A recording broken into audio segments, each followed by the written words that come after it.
The Call That Came Too Late, a factual true crime documentary. On the evening of September 26, 2013, a quiet neighborhood in Irvine, California, was settling into routine dinner lights, turned on, garage doors closed, sidewalks emptied. Nothing suggested that a call for help had already been placed and ignored. This story is not about a mystery disappearance or an unknown suspect. It is about a crime that unfolded after warning signs were acknowledged, documented, and ultimately dismissed.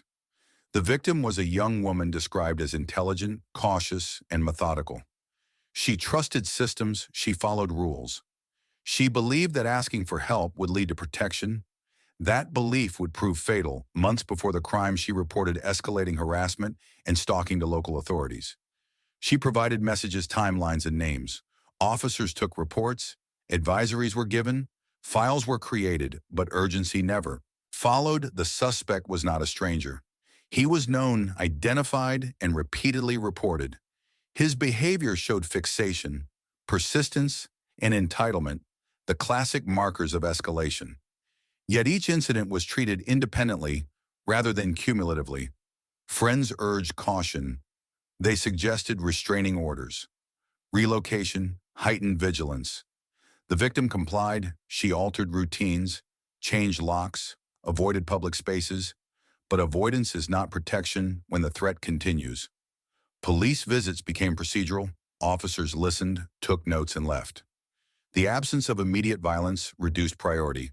The system is designed to respond to events, not trajectories. In the weeks leading up to the crime, the victim placed multiple calls expressing fear. She described specific threats, locations, and timing. Each call ended the same way. Advice was given, patrols were suggested, reports were filed, no intervention occurred. On the final day, she made one last call. She stated clearly that she was afraid that the suspect was nearby and that she believed violence was imminent. The response was delayed, the urgency downgraded. By the time officers arrived, it was too late. The crime scene revealed a controlled, targeted attack. No signs of randomness, no evidence of sudden rage.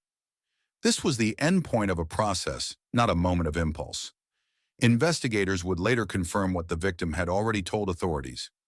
The suspect had planned the attack, studied her movements, and waited for opportunity. Every step had been visible in hindsight.